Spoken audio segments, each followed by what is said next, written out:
Hey everyone, welcome to the Sylvia Liu show. I'm your host Cilia. Today we've got a beautiful lady on here called Sylvia. You know what, before I talk anymore, why don't you just introduce yourself, your name, where you're from and what you do. So my name is Sylvia Liu. I am from Sweden, but I have lived in UK for 18 years, so I have set up my business here. So I travel a lot in between Sweden and UK. Yeah, she's very elegant, isn't she? The way she would speak. So the way me and you met, we only met recently last year at an event called Awakening in Austin, Texas, and it was amazing because the reason I went to it is because I was part of this coaching program, and because my life coach is there, something like that, or used to be my life coach. But I was pretty much I thought I was going to be the only person from England flying over there. And then you came over to me, you was like, oh, I'm also from the UK. I was like, oh my God, like that. And then after, when we started talking, you said that you're from Sweden. I was like, because if you know me, you also know I'm from Sweden. I was thinking, oh my God, what are the odds? And then and our names, yeah, exactly. And then her names were Sylvia, Cilia, Liu, like that. I just there was so many there's similarities, so many synchronicities. And also you said your dance, and I was like, wow, we're just supposed to meet.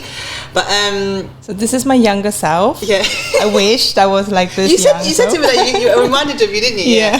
So yeah, it was just mad how we met, and I was just like, wow, because you don't meet many Chinese people that is from there are Chinese people in Sweden, obviously, but you're probably the second person I met that is kind of live in England but was born in Sweden and then sort of moved over, something like that. So, but yeah, and I did ask you if you know any maybe I was thinking maybe you know my cousin, but you don't know. But I'm sure we're somehow connected. There's definitely going to be some sort of connection. Yeah. The Chinese community in Sweden is very small, isn't it? Yeah. Yeah. But I'm a lot older than you, so probably that's why we don't have same friends probably, or and you probably know maybe some sort of connection. Yeah. Do you know the restaurant in Stockholm called Hong Kong Restaurant?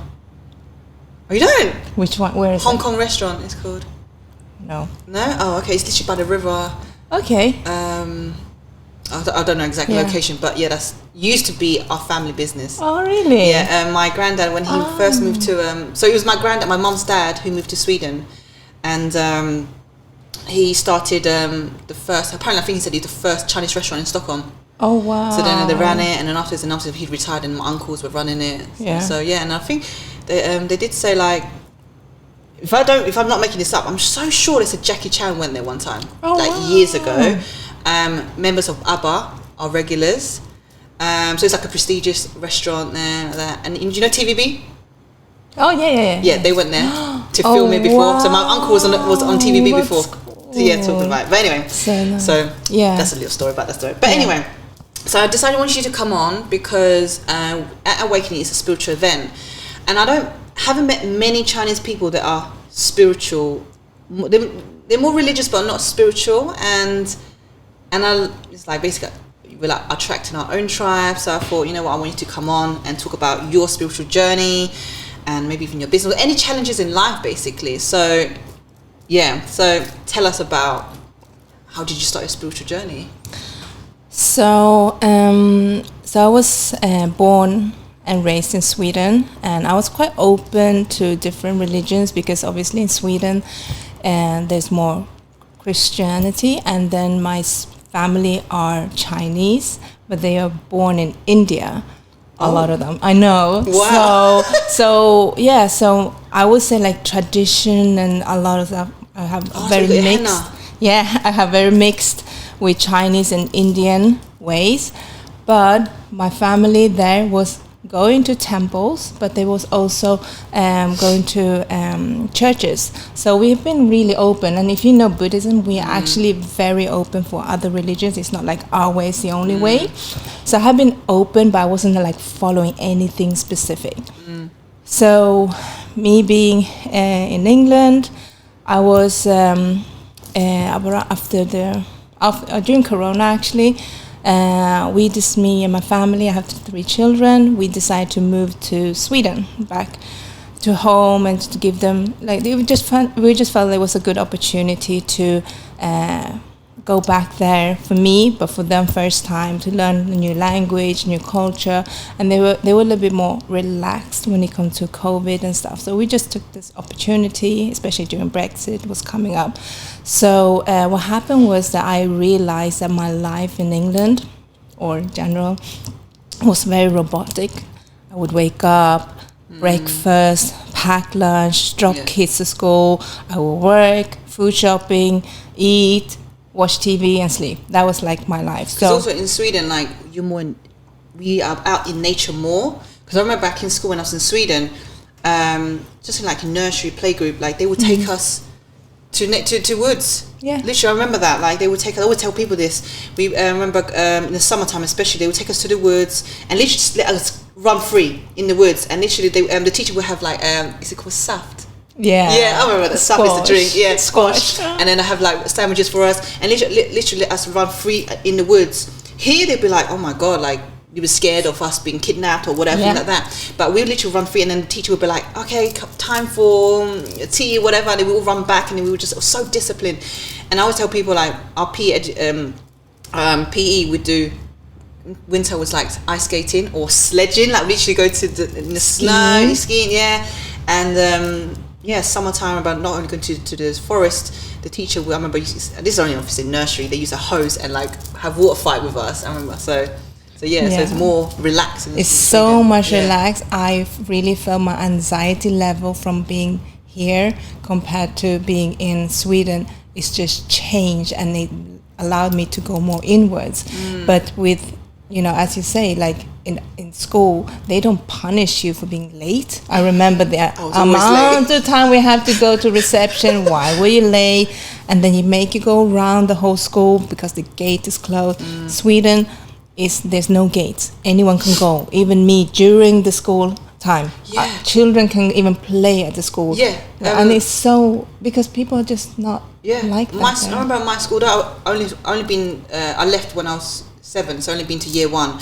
I remember the school, the nursery had gates.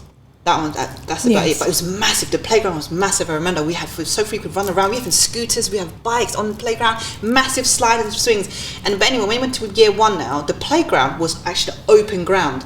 Anyone can literally, in fact, it looks like it was just like an open park for public, but it was actually part of the school, and people could literally just walk in and just any adult could have walked in and abducted us, whatever. And I remember there was a tuck shop there. We could have walked over there to a tuck shop, and we could have just walked home and bunked school. But it was just so free. We had so much freedom. I remember that. Kids are allowed to be kids there, and I love that because you can go past nurseries, even though it's locked and gated. You can see that there's babies in the pusher sleeping, because Swedes way is like fresh air is good for children. So if they're sleeping, they sleep really good when they're outside. Like here, it would never happen. But also would be here when I used to pick up my older kids, my younger one would be playing on the playground and climbing frames, and we would be told off by the teachers to say, this is after school, no children can be playing on a climbing frame. And like, how do you control children? No, you're not allowed when you're standing there for half an hour waiting for kids. So for me, it's like, it's so restricted. It was a lot of anxiety, it's a lot of control, it's unsafe. So we wanted to give that opportunity to our children, and we thought we'd try for 2 years. If we don't like it, we can always come back. But we just found it because at that time, I think the school was closed for 5 months. So because of COVID? Yeah, because it started like end of March 2020. And then obviously it's summer, and then kids was going back in September, so they were off more or less the whole time, and it was quite stressful for us as a family to educate the children.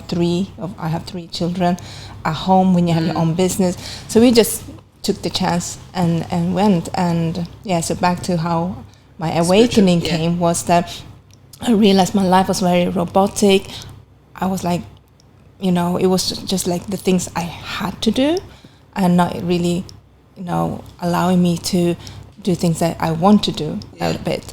And what happened was I had a lot of fights in my head. I was a lot in my head, and I was always putting other people on the list in front of me. So I would put my children, my clients, while I was doing lashes, eyelash extensions on clients. I would put friends, family. I was like always at the bottom of the list. And then when I saw how I was a lot in my head, I would have words, I would be talking to the person that would upset me for days. I was like, okay, I'm not feeling good. I'm not good. And actually, on my birthday, I was going to for a massage, and the guy was a bit of a shaman, and he's like, whoa, you got a lot going on in here. And he was feeling it. Yeah. So obviously some kind of heat. So he like, you have a lot. I was like, yeah.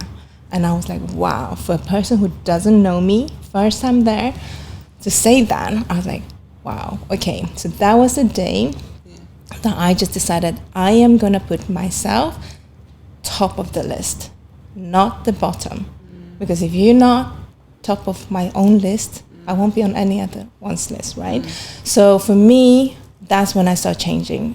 And when I started to do that, I was like, okay, what would I like to do? And that's when I started. That was January 2021. And then March, I said, okay, I'm going to start dancing. That was something I was always wanted to do. I felt like I wanted to try it, give it a go. I was thinking like, but it is COVID. Do we even do dancing? Where do I go? I'm in a new country. New country as in I've not been there for 18 years. So it will be new crowd, new friends. So yeah, so I went into that, and then I really felt like happier. Yeah. I felt I was more allowed to express. I felt free. And then what happened was I took lessons, private lessons, and I met new people. And then I was talking to a friend, and we were just talking, and I was just saying like, you need to have a personal goal and a financial goal. And he said, but you also need a spiritual goal. And I thought, wow, I never ever heard of a spiritual goal. So I was like thinking, and he was quite spiritual. So I said like, I wished I was more spiritual. It's something I am not like, I wasn't doing anything spiritual or anything. So I was like, I wish I was a bit more. And he just said, you will. And then what happened was a lot. It was, I was starting going gym and everything. And I was doing a lot of inner work. I was starting to understand it. I was actually going through a dark night of the soul. You know what that is, yeah? Mm-mm. The dark night of soul, in Chinese way, we say ego death as well. It's like when a part of you, the old you, is dying. Right. Okay. So it's everything from what you used to believe, what you used to be. Everything is like changing. It's like your soul coming out. It's like, Sylvia, this is not you. This is not making you happy. Yeah. It was actually, that is when you going into your cocoon. So how did that happen? What's she doing? Basically, I felt really sick, like ill. I actually did have corona as well at that time. I got it, but it was a way for me to stop everything, no dancing, no gym, nothing, and just like be with myself. And I felt a pain. I felt a pain, physical pain in my heart. And I'm like, what is going on with me? But everybody don't experience the dark night of the soul the same way. But mine was very physical. So it felt like depression, menopause, midlife crisis. But knowing it's not that. It's not that. And I was like, I have nothing to be depressed about. I'm happy. I'm healthy. I have kids. I have money, I have health. I was like, okay, it's in menopause. I was like, come on, I'm not that old yet. Yeah. Seriously? I said, maybe I am deficient in something. I was like, maybe I need to do some blood tests. And the midlife crisis, I'm like, seriously? I said, I don't feel like I am unhappy with my life. So there was like a soul way of being sick in a way, like it's coming out. So find out anyway. So, but it's part of you, the old one, is like this big layer that is like the big layer that's coming off and saying it's time to go inwards. It's time to actually get to learn, spend time with yourself. And that is what I was going through. So basically that is when I was starting to go inwards deep. How did you do that? First it was like I was just seeing things like quotes on Instagram, and then I was kind of started following different kind of spiritual like, gurus. Yeah, so it's like the signs were coming to you, right? Yeah. And people that saw my Instagram like, Sylvia, are you okay? You look like you have a death wish. I'm like, really? You look like you're suicidal. I'm like, really? I'm like, well, I know I am deeply unhappy, but I said I am not sure why. So I just need some time, because people's like, are you okay? Do you want to meet up? Is there anything somebody has said to upset you? Is there I was like, no, unless you're God, you can't really help me. I need to help myself right now. But you knew. I realized, because because this pain was physical, and it was, and I was starting to like, is it midlife crisis? I went through everything. And then it came through me, and I was reading about it, and I was understanding, and there were a couple of spiritual gurus that I was like, yes, I understand now.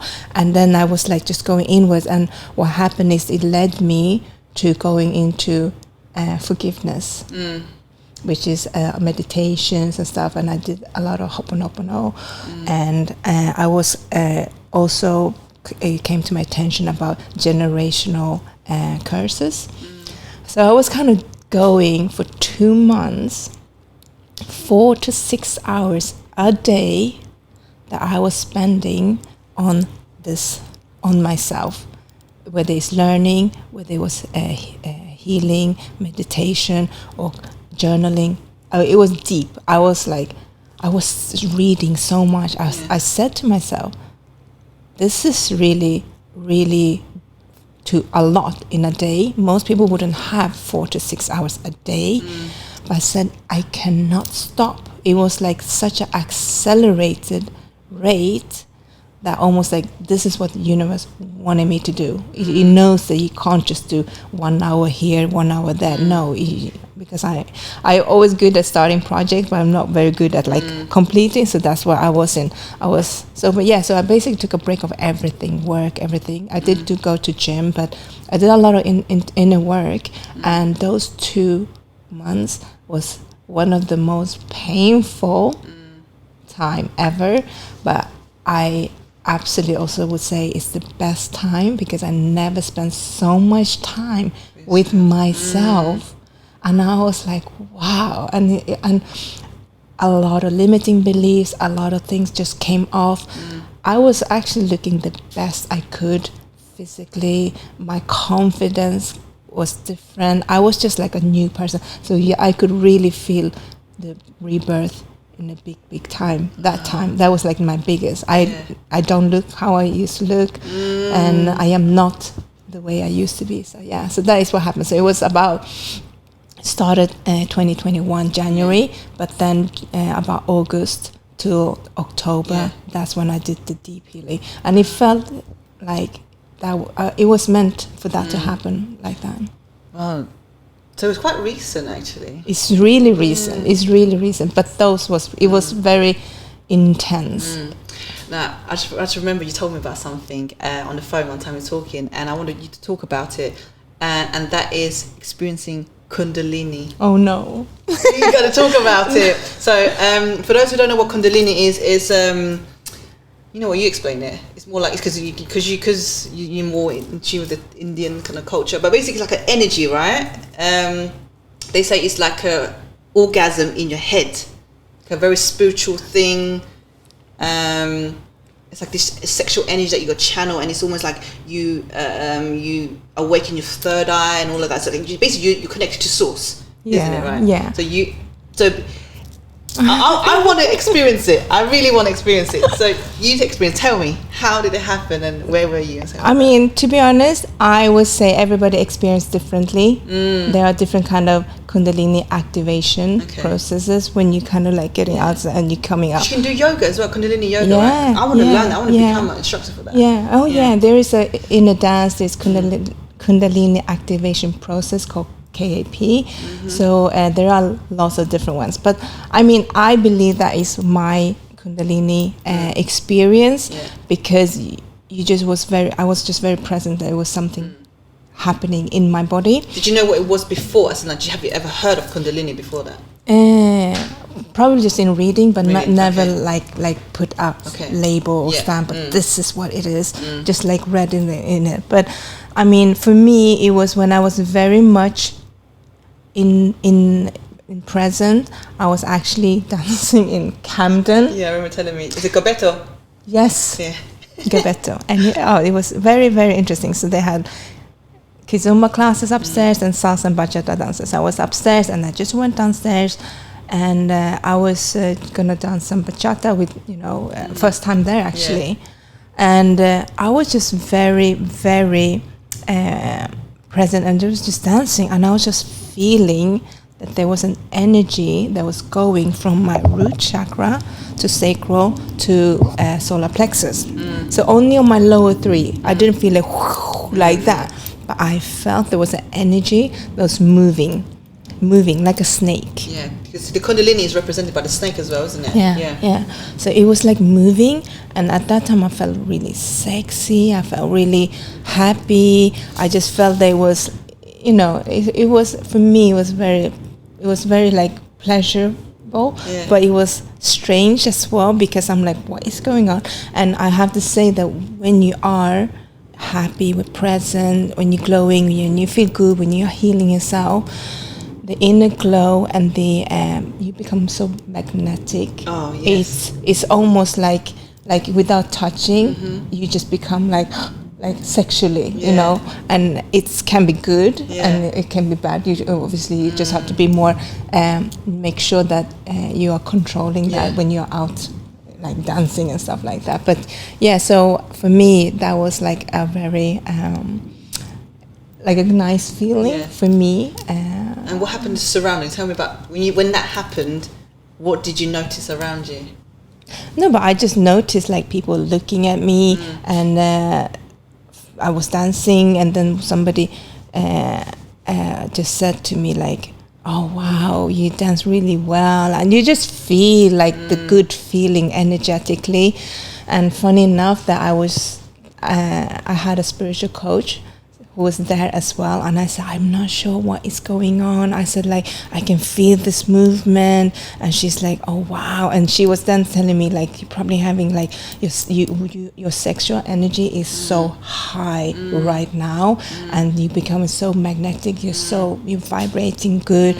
She's like, but you need to learn to transmute it. And I'm like, what?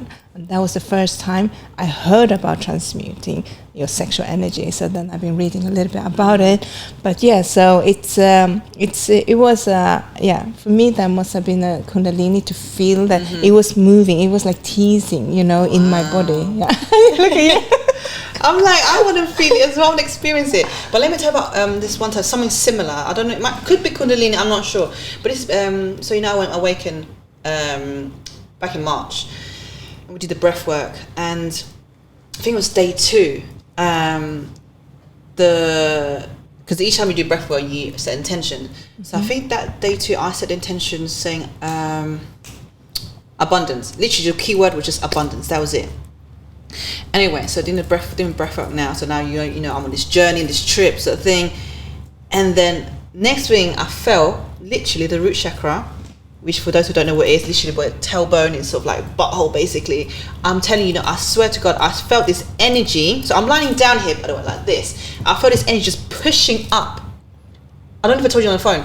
Pushing up, something's pushing me up from my root chakra, up, like strong force, just pushing me up, and then I started to feel it up the sacral. And there was a little bit of pain, but then the pain was gone. But then it was like energy, this big energy around here. And it almost, basically, I felt horny. That's how it felt. I actually felt horny. I was thinking, I obviously had my blindfold. I was just thinking, oh my God, what is this? Like, but I was like, Cilia, just surrender to it. Just feel it. Just feel it. And I just remember, I was like, I'm feeling so horny. But then I also relate, because your sacral chakra is also related to like the financial, the creativity. So that's why I was thinking, okay, it must be that, the abundance, or thing like that. Yeah. So that was my experience. But I don't know if that's Kundalini or not. But yeah. But just appreciate the feeling and being and being aware, and then I don't try to put too much label on things too much, but that is what resonates with you. Then that's Is it okay? Yeah. So talk about then how has it your spiritual journey? How has it helped with your business? For example, like, doing things out of your comfort zone, like overcoming fears and obstacles and things like that. Because I can tell you that ever since I've become more spiritual, I do believe I receive like downloads every now and then from my guides and stuff like that, and it's helped me a lot with overcoming obstacles and fear and things like that. For example, I said to people, obstacle don't exist unless you allow it to exist. It's all in your head. You are your own obstacle, because it could be, for example, like, I don't know, let's say finance. People will be like, oh yeah, but what about money? You don't have money. Okay, but if you're gonna sit there and be like, I don't have the money right now to do this. Are you just going to sit there? Then you're going to find a solution. Turn it around and trying to find a solution to make it work for you. Maybe go for a cheaper option, or I don't know, something like that. So then that obstacle would immediately have turned no obstacle. Do you know what I mean? So so things like that. I do believe this spiritual journey helped me to overcome this fear. Again, fear. There's no such thing as fear. It's all in your head. And if you do things with love, like I said, because the other day I was listening to the podcast, it reminded me the fear is love. Opposite of love is fear. So if you do everything from a place of love, things will just start to flow and abundance will just come. Yeah. So that's how it's helped me. Yeah. So how has it helped you with your life, business, and all that? I would say just to talk about being out of your comfort zone, taking risk and stuff like that, following passion. So I did everything that you were told to do, from parents, society, and Especially stuff. from Asian parents. Yeah, Parent, right? You know what made me to come to UK was my grandma. She said to me, "I wish you had a university degree." I said, "Oh, really?" "Yeah, because then I can marry you to my friends' grandsons. They're either lawyers or doctors, accountant." I'm like, "Oh, really?" So it was actually. She speaks Chinese to you? Yeah. Okay. She lived in Toronto, so so it was quite funny. But I felt, obviously, it was not the reason why I wanted to have a university degree, but I just really wanted to make her feel proud. And Asians, we are very much, into want children to do the degrees and all that stuff. So that's the reason I moved to England to do my degrees. I have a business degree and a master's degree in UK. So I came here 2002. But then I got the jobs. I worked at Barclays. I was a business consultant. I did all that stuff, but it was very men-dominated where I was. I was flying a lot and stuff, but, working at big companies and stuff. But what happened was that I got pregnant with my second, and I just felt like during my maternity leave, I really don't want to go back to my job. I mean, it was a job, I did well, but it was not like, my dream job. So I felt like I need to do something. So I was then starting to look at, online, what do I do? And I came across eyelash extensions, and I thought, okay, I guess I have to sacrifice 2 years to learn about this, or something like normal, because any occupation you would have to study, I thought. And then when I read, it was like 1 day course. I'm like, what? And the investment was like £400 or something. I'm like, what? I can change a career here. I'm like in debt with my university degrees for 4 years or so much, and I'm like sacrifice all this. And that's your business now, isn't it? Now? Yeah. So it's the practice. So even though the training is 1 day, the practice is where your skills comes in. You get all these, how to be better, the stuff. So so basically I started with my lash extension. I quit my job, and then I saw there's a gap in selling the products. So suddenly I came from being this business master graduate working in the bank that my mom and dad, everybody were proud of, to the lash lady. It's like me. Like, I've got a master's degree as well in technology entrepreneurship. Went to UCL and things like that. Although I never worked in corporate, I've always worked for SME. Did events. I mean, I travelled. The company I worked for, our clients were corporate clients. Like, we worked for Lloyds Banking Group and all of that. But we had a startup sort of culture, so it was like that. But anyway, and then as from being an events director, becoming the PT. Yeah. so I understand. Yeah.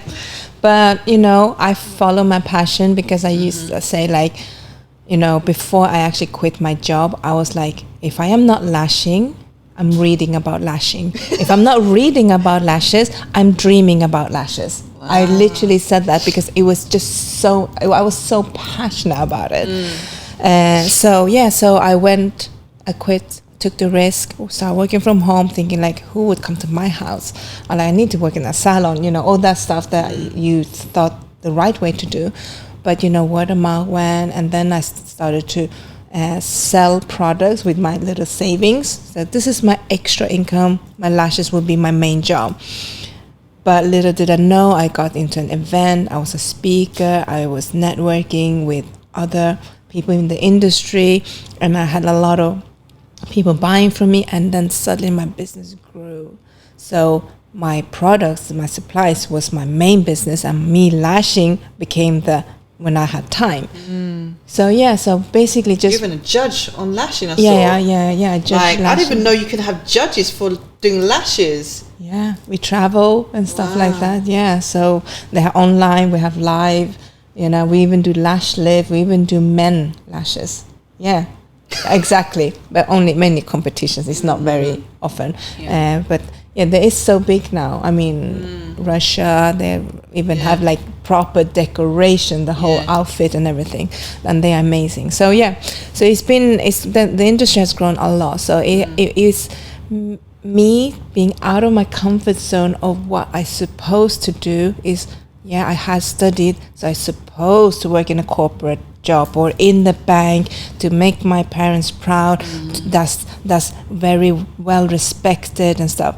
But I just took the risk and said, I'm gonna try this, and I have honestly not looked back. I was working in Barclays, head office in Canary Wharf, where you could, we have floors for legals, we have the, all these wearing nice clothes and stuff, and I just went to work from home. So for me, that was a big risk, but it was something that I just really felt passionate about, and I am more free, I'm happier, and my business is growing amazing. So, I do think that the biggest growth happens when you're out of your comfort zone. 100%. Where there's discomfort is where there's growth. And also I think a lot of times when people don't take risks, it's because the fear of the unknown. Yeah. So that's why they stick to being comfortable and just, rather than taking the risk, because you don't know what's going to happen. Because, for example, I actually took the risk to become full-time PT as well. So, but something helped me to actually do it. Basically, the last job I had was events. So, to be honest, I had a list, milestone, and have done all of them. But I was still there, and then I was actually working as a PT whilst I was doing the events. I was working at Pure Gym at the time, in New Barnet. And the reason why I quit full-time, it wasn't even I quit. The last job I had it was a new one. I didn't pass the probation. The reason, and that was an events job. The reason I didn't pass the probation because I didn't enjoy that role the new role they gave me in that company. So when they said, "Oh yeah, you didn't pass it, so I got to let you go," I'm telling you, I was ecstatic. I was so happy to leave that office. The way I left the office on the same day, I was so happy, so relieved. But anyway, I was shitting myself because I was like, shit. Now the stable income no longer is not going to be stable because I'm not going to be like fully self-employed. I had to sell my car. I had a Mercedes at the time. I was like, I can't finance this anymore. So I just sold that car, and I was like, shit. And then at the same time, my parents were like, so you can look for a job. I was like, but in deep down, so I was like, no, I'm ready to be full-time, self-employed, and full-time PT. So I did that, and because this part of it, an example of surrendering, taking the risk and surrendering, you know what, and believe. I kid you not, after 2 weeks of leaving that company, I signed up 3 clients just within 2 weeks, and they all wanted to train with me 3 times a week. Wow. And that was such a relief, and that held me. And then from then on, I never looked back as well. Yeah. Although PT for me is just a foundation, stepping stone. It's taking me to somewhere that I want to do next. I want to do like more like wellness business. I think I told you about it before. I'm not sure, but but PT is going to end soon. But yeah, so I understand like taking the risk, and even like my parents also said to me that, why are you doing PT? Why you're not making money? Like you got a master's degree, you should be working for a corporate company that is going to pay you a good wage. I was like, Mom, I didn't go uni to work for someone, to work for someone's dream. I went to uni for myself. Also, actually, I did go to masters to make my dad proud, because in his family, his side of family, no one's been to uni, and I want to be the first person to go uni and have a master's degree. Whereas my mum's side, everyone's got like PhD and masters, all of that. So I did this all for my dad and myself. But yeah, I didn't go to uni to work for someone's dream. I wasn't working for my dream. Yeah.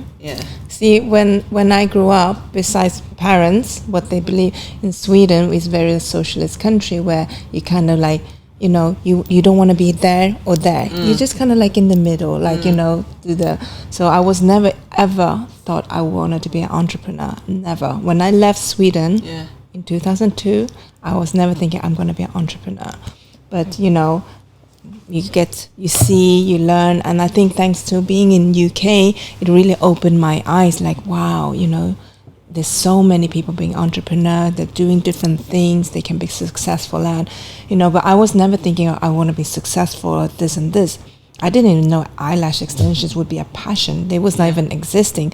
So I do hear a lot, because I'm really happy and abundant in my life right now, and you can tell. Can you? I can tell. So people do tell me when you know, like, oh, I wish I knew what my passion was, or I don't know what is the one thing that I want to sell or something like that. And I'm like, but you need to, like, I didn't know I wanted to sell eyelash extension. I didn't even know I wanted to do that. It's just sometimes it doesn't have to be something you always like when you were younger, but it can be, oh, I'm intrigued about that. And normally people are quite, to connect with their passion is normally something very creative, I would say, with you're using, you know, your skills. And we're all born with different skills. Everyone, And the thing is whether you know how to utilize it to your advantage. And also I think a lot of times that people like, again, it's the fear. Oh, like, for example, let's say let's say your case, lashes. Some people are like, yeah, but lashes, like, who would have? There's so many people doing lashes as well. Why would they come to me? So like, it's that limitation you sort of holding yourself back. And also the fear of living your truth. You know, and a lot of times, because you know, when you're unsure. And if you're not strong enough, someone like we have friends and family, probably most of the time come from a place of love. They'd be like, are you sure? Because there's this risk, the XYZ risk. And then you're scared of what people would think. People would judge you. But I always say to people, like, the reason why we hold back, we don't want to do certain things, because we're scared of people judging us. But the people that we are worried about that are going to judge us are only probably a handful of people in our network. When there are millions of people out there that won't be judging, they'll be like, you know, be like applauding for what you're doing and be inspired by you. So don't hold yourself back because of just this handful of people might be judging you or telling you these negative stuff. Think about the bigger picture and just go for it and do it. And I think also people are scared of failure. Yes. Failure is actually a good thing, because that's where growth is. And then at least the thing is actually a win. The fact you started doing it is a win itself. Not doing it, that's as an L. And it's better to try something, and if it wasn't for you, then you're regretting the whole life, like, I wonder what would happen. I wonder if I did what that ifs, you know. So it's interesting, because I saw a show many years ago here in on telly about Asian tiger mums. Explain, some people don't know what that is. So basically it was a show, I think it was 3 families, where the parent hated the jobs, was raised that they had to get 10 out of 10. If you got 9 out of 10, why couldn't you get 10 out of 10? This is still not good. So if you get A, it has to be A+ or A star. If it's A-, that's not good enough. Why did you not get that 1 point? You know, I didn't get any A's. I got A star for Chinese, but that doesn't count. So it was so it makes us feel like we are unworthy or we're not good enough all our lives. And the schedules that tiger moms do for the kids is like piano, sports. It was like barely any free time, and on the show you could see the kids are suffering, but they so like into their head, like it has to be do. If I don't do 10 out of 10, then it's not good enough. But the worst thing was that they interviewed a dad who was an accountant, and he's like, what would you like your son to be? Accountant. Why? Because my dad was an accountant. He wanted everybody to follow the same footsteps. But then the interviewer asked him, are you happy being an accountant? He's like, no, I don't like it. So why do you program your child to be accountant in a job that you were so unhappy with? Because that's what I call generational curse kind of thing. You just give to in next generation, even though you never sat down like, this is not what I want, and give your child the freedom or do what they want to do. Yeah. So it was very interesting, that show, actually. It might still be on somehow on YouTube. Is it Chinese? No, it was on BBC or something like that. But it was like maybe 10 years ago or so. So yeah, and also I think is because a lot of the parents, because they didn't get to live that dream, they want the children to live their dream. So my parents' side, they all come from Chinese restaurant, like family business. But they never expected me to have a Chinese restaurant or anything like that. But they do expect me to have a professional job, because all my cousins had a professional job, went to university. Where my dad's side, they're more laid back, more down to earth, different classes, so not different class, but just different area. I don't know how much you know about Hong Kong. So my parents from New Territories. My dad is from Kowloon. Okay. So if you're from New Territories, it's not like you're rich, but you have a better lifestyle there because in the countryside like that. But my point being is that I grew up also had to do piano. But when I said to my mum, you know what, because I took music for GCSE, and you have to do composing, one of the modules to composing, and that got me interested. I was like, oh, actually, maybe I would want to be a music producer, because at the time, you know who Jay Cho is? I loved him at the time. He was my idol. I want to be like him.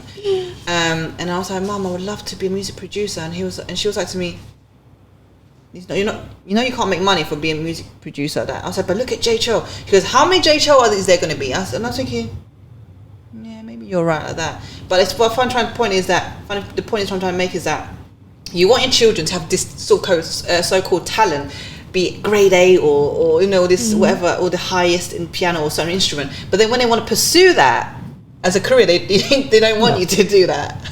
Yeah. Yeah. So it's almost feel like we want to make our parents proud, grandparents proud, and some of them like don't even live anymore. But what for? Yeah. So I would say like my parents never dictated, but you could feel. Because my mom used to say, I don't like to say like, oh, how proud are you to you, but I say it to my friends, to my brother and sister, but I don't like to say in your face because I don't want your ego behind. I'm like, that's completely different from spiritual. Spiritual is like, give love, be proud, be present, and everything to the child. While Chinese are very much, we don't say it to the kid, but we say it to everybody. I'm very proud of my kid, I said that to my mom. Like, because I'm proud of myself, like the stuff that I've done recently for myself. And I said to Mum, like, how comes, like, because for example, last year I threw a Christmas party for my company like that, and organised like cocktail making session, had people coming in, blah blah, and anyway, so I told my mum about that, and I said, and she was like, how many people came? I was like, about 20 something. She was like, is that it? And I was like, Mum, can you appreciate the fact that I did everything by myself? I made it happen. All of this, people came, people paid for the ticket and all that. And then she was like, okay then. But then and then eventually one day I said to her, Mum, like, you see all this stuff I'm doing for my own business, I'm doing everything by myself. Marketing, everything. Like, are you not proud? Do you not see me doing bits? And then she goes to me, you should know me. You should know that I don't like to vocalize it. Like, it deep down inside, I am actually proud of you. And then the other day, because last time we recently came back from America, I did a workshop out there with my friend out there, and I said, like, are you not proud of me going to America, making things happen? And she goes, I am happy, but I just don't like to say it. I do tell other people, like you said, I do tell other people that, oh yeah, she's doing this and that, that you've got a podcast, blah blah that. and she goes to me, but I'm not going to talk about the podcast because you're not famous yet. So you understand what I'm saying. So it's funny that we want to make other people proud, but the best thing you can do is to let them be them. Exactly. And my parents know that obviously I have gone from being working in a bank, earning the good money in London. I was in a job which was called procurement consultant, that they never knew what I was doing, or couldn't even pronounce it. Yeah. But when I did lashes, she does lashes. They knew what I was doing finally, but they was like, is that like a job that you're proud of to say, my daughter does some people's like eyelashes? well. But now they seen that I am successful. They see I'm happy. They see that I am raising 3 children. And I still travel. I buy them things. We do memories. Even my mom said, you are traveling a lot. Why do you not save money for rainy weathers? I'm like, no. I'm like, I'm creating memories. I said, the amount of time you went to India to see your parents that I couldn't go. You went to Austria. I never met my cousins in Austria because you never took me. So I have no relationship with my cousins in Austria. So I said, I am not going to be that. I said, I am going to do everything with my children right now. So they will remember everything we did together. And she was like, oh, okay. Because she always said, you're always on holiday, you know. But, but now I know without saying anything, I don't need the external validations from them or anybody else that I'm happy or I am successful or whatever. I don't need that. I know now, I know in myself that if I am happy and I feel everything, I am it already. I don't have somebody to tell me, but now I do feel that my parents are really proud of me more than ever, because I can be the parent and be present and be successful, which they couldn't, because my parents are also in restaurant business. My mom owns a sushi restaurant, and my dad had more like a Chinese fusion. And honestly, I think restaurant business is one of the hardest, where you're always working every day. The bank holidays, when everybody off, restaurants are open. And they're always there in the morning to prepare for the food, then cook everything, and then clean up. So for me, honestly, I think my mom is one of the most hardworking women I know. I could not do her job. I could not say that about my mom. Okay. My mom's a princess. She's from Hong Kong. They are princesses there. If anything, my dad probably is the most hardworking one. Literally, my dad takes care of the house and the work, and my mom's just like, she works when she feels like it. Because we obviously hire people and things like that, so that's different. But let's just wrap it up here. Thank you for coming on. Any wise word that you want to tell people about from your life experiences and things like that? I think definitely take risks, go for your passion. It doesn't have to be something you love to do before. It can be something that you're curious about. Go for it, and be you, be authentic, be you, be your true self. Yeah, something that I always say, be your true authentic self. Have the courage to be yourself. Yes. Yeah. Anyway, thank you so much for listening and watching. I hope you enjoyed this. If you enjoyed this, share, like, comment, or whatever the option there is to show us love. And until next time, love you all. Bye.